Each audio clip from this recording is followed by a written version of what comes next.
Thanks for tuning in to the Cape Fear Sports Report. I'm Jesse Jones, flying solo this week. Joe's off. We're going to catch up with the New Hanover High School basketball team. They made their way to the East Region semifinals. We'll also check in with UNCW basketball team, see how they finished up the season. Cape Fear Community College also had their postseason tournament last week. We'll check in with the Sea Devils. We'll see if they can make another run at the national championship. We'll also look at all the high school sports that's taking place. The spring sports are underway. It's all coming up next, right here on the Cape Fear Sports Report.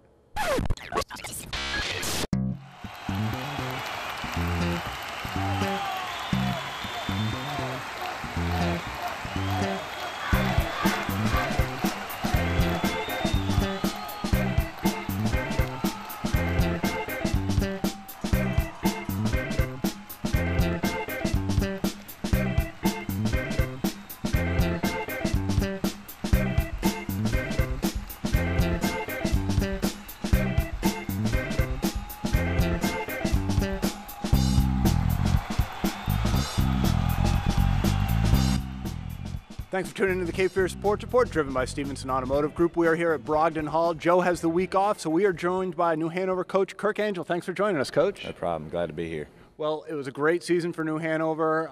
We're going to do a little bit of a rewind as we lead up into the state playoffs. Expectations for the Wildcats coming into the season? You know, expectations here are always high. 13 state championships, and we've had a really good run throughout the decade. And it was a young group, 2 seniors coming in with, some playing time and some experience. A lot of juniors trickled in with quite a few sophomores.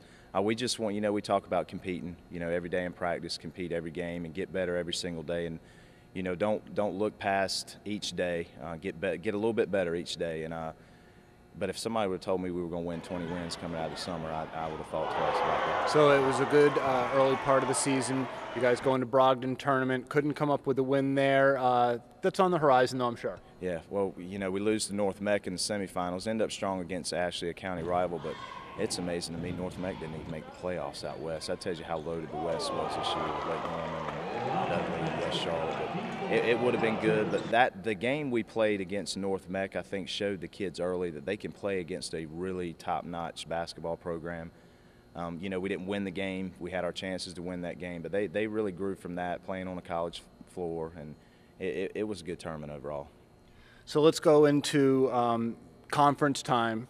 It's Mideastern play. You guys are looking tough. You had the one forfeited loss to Laney, and besides that, Hoggard was the only team that was able to get you. Yeah, Hoggard started. They had the injury to Stillman early. He didn't play in the Brogdon tournament. Didn't play the first half of the conference season. So they struggled. They were, I think, tied for last place, and I knew Coach Queen would get them going. They got healthy. Stillman came back, and they started playing real well. And, we got him pretty good here, and I think that was his first game back off injury. He wasn't, the player that he had been. But they start rolling through the second half. We held home court advantage, which I talk to the kids about every day at practices about we can't give, conference games away at home. And, they got us at, the Lawson Aaron highlight show over there on their senior night. He's a great shooter, but that loss, it didn't affect us going into the conference tournament. We took it, we took care of Rose in the semifinals, and then Hoggard comes in the championship game, and that was a classic. And we were able to, fortunate enough, to pull that one out. All right, so you mentioned the conference tournament. You guys walk away with the win there. Good feeling. You got momentum on your side. You're feeling good headed into state playoffs. Round 1 was a breeze. Round 2 and 3, not so much. Well, round 1 was ugly. Southeast Raleigh came in with they came with a much different style than we were used to. Very physical. I think they played 20 players in that game, and it was good to get a first round win to survive that one. Round 2 and 3, I don't think have hit me yet. 2 overtime games against, Pine Forest is an outstanding basketball team. David Mason, his first year there, and he's got those guys playing really well. They played Terry Sanford to a 2-point game earlier in the year, so I knew that would be a fight. And the kids, they persevered, found a way in overtime to win that one, and then Garner came in with the big kid going to Western Kentucky, and they had 2 kids who could shoot real well. And we got in foul trouble in that game. Both my post, Cole and Deetwan, foul out, and Freddie pretty much willed us to victory. He put us on his back and made sure that he wanted that trip to Greenville. So I was very proud of him. And indeed, Freddie played just unbelievable. Really, and he really picked the team up and really carried them. You guys advanced to Greenville. Terry Sanford, they hammered Hoggard earlier in the tournament. They were the #1 team, undefeated. You knew you had your hands full. Talk to me about what you said to the team leading up to that game. Well, the week of practice, we had a week off, so we had time to prepare. I knew they had Chris Wilson, outstanding point guard, but they were a very balanced team all throughout the season. They got 6 seniors. Their 3rd trip to the regionals. They lose in a close state championship game to Mount Tabor last year. Terry Sanford got on you guys a little bit early. They hopped out to a small lead. But the second quarter, even with D-Twan in trouble, you guys wound up going up by 8. Well, Cole Daly, I can't say enough about his leadership, his toughness. I think he played 31-plus minutes last night. He did a great job in the post. I read some kind words that Jordan Van, their post player, had for Cole. He said he was the toughest kid he's ever defended in the post, and that's Cole. I mean, he's just a rough, tough, great leader. He carried us in that second quarter, and he knew he had to. And he's a senior, and he's not been on that stage before, but it didn't affect him, and he did a great job. Freddie didn't turn the ball over. Freddie does what he does. When we need a basket, he made a basket. He had a couple good defensive plays. Desmond Thames did a good job in the second quarter, but the momentum going into halftime shifted a little bit when we make a huge mistake on an inbounds play, and their kid shoots it from half court, and it goes in with 1.2 seconds left. Talk to me a little bit about, they make that shot right before the buzzer there.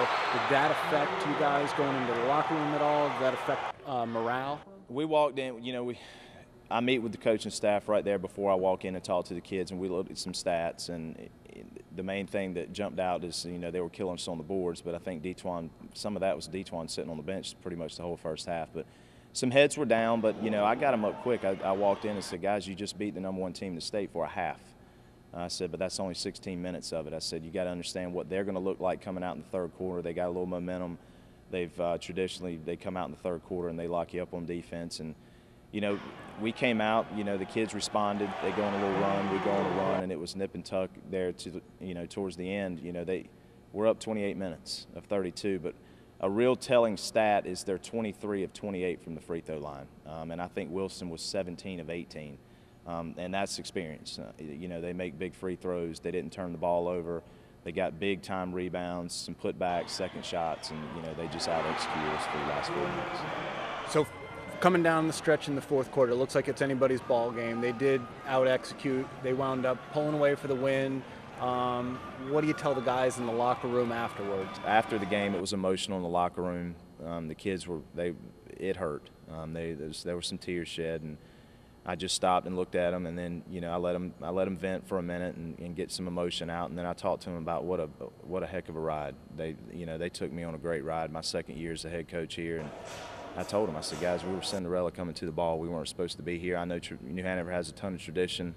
That's our 4th regional in 6 years, but not with this type group. A much less talented team than the ones that were in the early 2000s, but this team worked harder.